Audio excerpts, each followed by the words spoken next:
Hello and welcome to another Octopus Ukulele Academy Skill Builder with me, Andy Eastwood.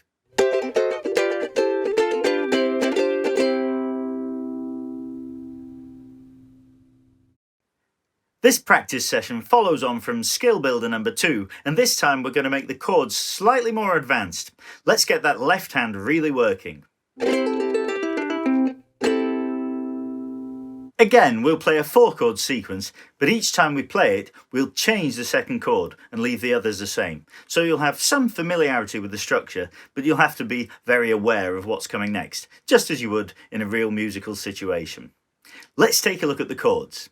The first chord change, F to F7, is slightly more difficult than in the last skill builder. This time we're using a 4-finger version of F7. Now you might say, why use 4 fingers when we could just play F7 with 3?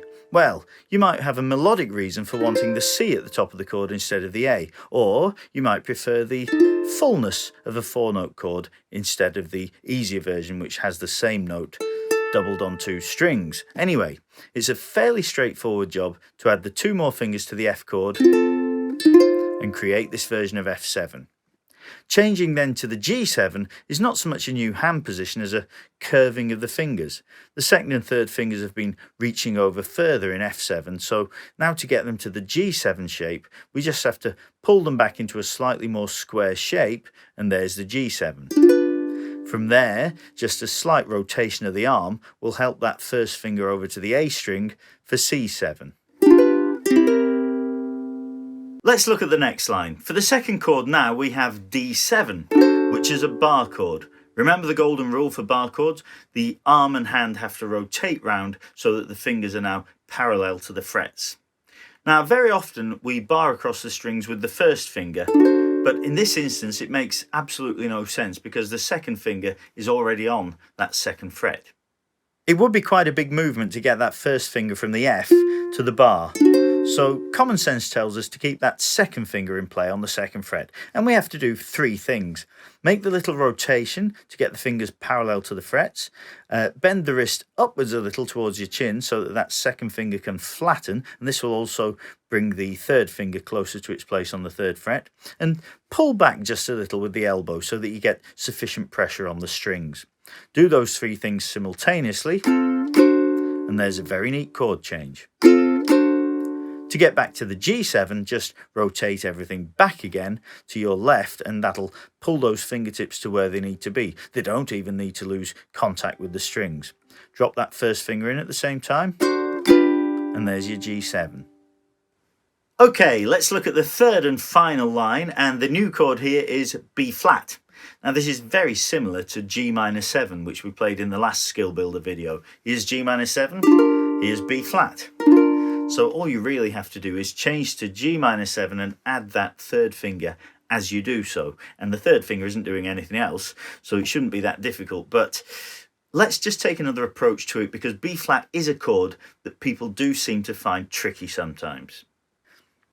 And if you are finding a chord tricky, it generally means that your arm and hand are in the wrong place. Let's put the fingers on without the bar first. So first finger on the note F, that's 1st fret on the E string. Second finger on the C string, 2nd fret, that's the note D, and 3rd finger on the 3rd fret of your G string, that's playing the note B flat. Now there you have a B flat major 7 chord because it has an A natural in it. Now to turn this into the B flat chord we want, bend your wrist towards you so that the heel of your hand comes up towards your chin, and add a slight pull back with the elbow as you do that. Let that movement rotate your hand round to the barring position, let it pull the first finger flat, and let your thumb move with it. It can slide around the neck a little if it needs to. The thumb doesn't need to be gripping, it's just going to counteract the pressure from the fingers slightly. And there's your B flat position. So having learned to get from B flat major 7 to B flat, it's only a slight alteration to make that the chord change we were looking for, F to B flat. And wasn't it great that we let the wrist and arm do all the work so the fingers didn't have to? Now just one more chord change to discuss, and that's getting from B flat to G7. And really, this is just a case of moving that wrist back again to where it came from before, so it rotates down and to the left. And the first and second fingers will swivel around, so will the thumb, as the wrist moves position, and the third finger just has to hop across to the A string. So pay good attention to the wrist as you do this, because that's where most of the work's going to happen.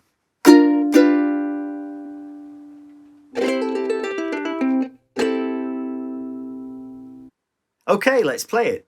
We'll do 4 beats on each chord, but we'll keep the tempo nice and steady so you have time to think about those movements. And we'll play through the whole thing twice, so if anything isn't quite right the first time through, you'll have another chance to correct it. Here we go.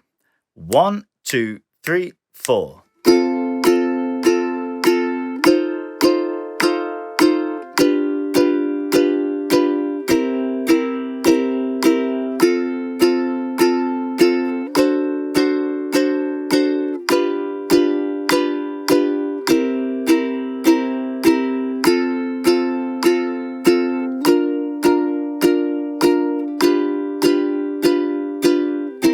And again.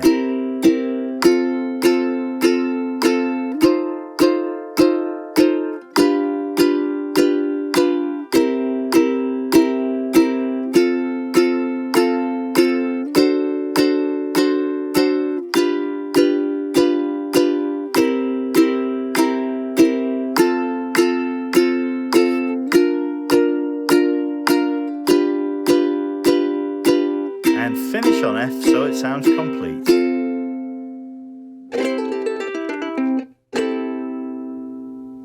Now keep repeating that until it's starting to feel easy, and when you're ready, move on to the next stage.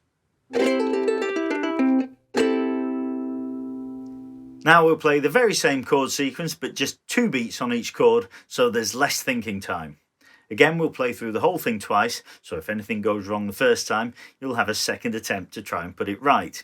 If it goes wrong again, you'll know that that's a bit you need to practice on its own before you try the whole thing again.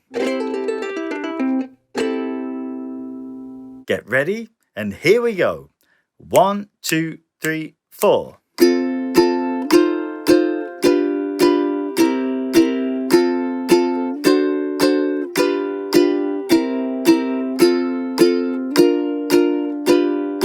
And round again.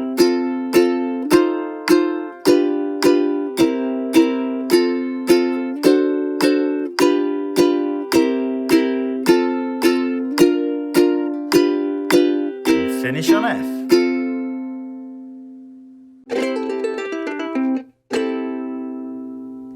As before, keep repeating that until it's not challenging anymore.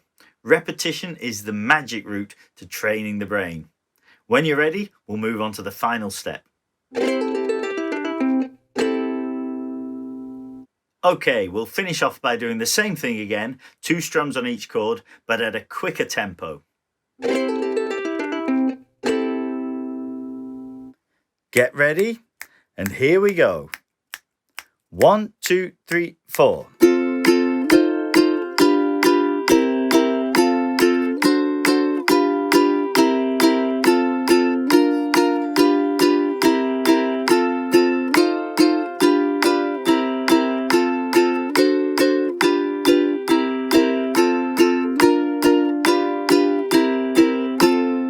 Well done for getting this far. So take a look at what you've learned and be honest with yourself about which chord changes you're finding the hardest. They're the ones you need to spend more time practicing. Keep working on them little and often, and your playing is certain to improve. Join me again soon for another skill building session. Until then, have lots of ukulele fun.